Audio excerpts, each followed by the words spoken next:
Hi, I'm Josh Misk, Vice President of Investments at Invisor. This is our February 2016 market update. While the first half of February saw markets continue their slide from January, while in the second half we saw them claw back most of those losses. And I think what we're left with is three broad themes. One is that investors remain very skittish. Two is that global central banks and governments have continued to show support and willingness to step in if need be. And three, that the actual underlying economic data is still quite solid. So starting with the skittishness of investors, I think a lot of this fear is driven by uncertainty of where the markets are headed. In today's environment, any signs of negative news quickly sends investors scattering. I think that we're going to continue to see volatility in the market until people feel more certain about the long-term health of the economy. Three of the issues that are driving that fear right now. One is that there's a continued supply glut in oil, although there have been some recent talks to cut supply, that equilibrium price in oil has yet to be established. Two is that there's some fears that Britain may leave the Eurozone. There's a referendum to discuss that in the summer, although it still seems quite unlikely at this point that that's going to be the case. And three is there's still some concerns over the manufacturing data in China. Growth is slowing, but we are seeing the Chinese central bank step in and show a lot of support there to try and pump liquidity into that market. So at times like this, when market participants are so skittish, the role that governments and central banks can play is to provide that clarity that the market so desperately craves. And I think by and large, central banks have done this, showing support and pumping in liquidity whenever need be.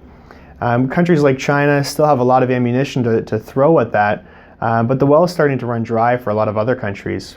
Interest rates are at all-time lows. In Japan and in Europe, they're negative.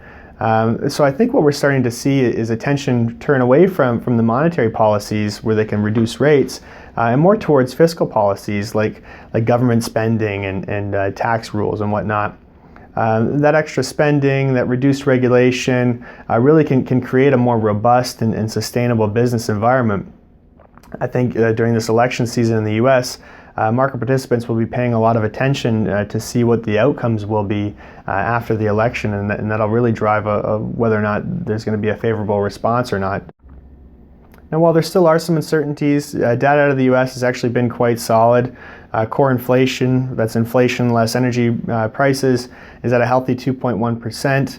GDP growth, although it's modest, has come in above expectations. And corporate earnings, which are the main driver of the economy in the long run, of the stock market in the long run, are actually stronger than expected as well. Over 70% of the S&P 500 companies to report their earnings so far this year have come in above expectations. And I think most importantly, the divergence of fear and actual data is really starting to show through. A telltale sign of that is that global markets didn't follow suit when the Chinese market dropped 6% on February 25th. And I think that's the first signs of a decoupling of the global contagion that we've seen over these past several months. And as the saying goes, the market climbs a wall of worry.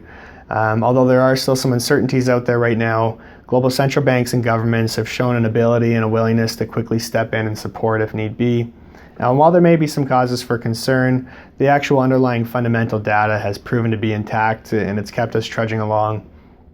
And there's actually a lot of cash sitting on the sidelines right now as investors wait to get a little bit more clarity over what's going to happen in the long term. And I think what that weakness has created for us is a real buying opportunity. But despite the fact, our message is still the same to long-term investors. It's not about timing the markets, it's about time in the markets. Stick the course, stick to your plan, and you'll get to your goals. So that's it for our February market update. Thanks for watching, and we'll see you next month.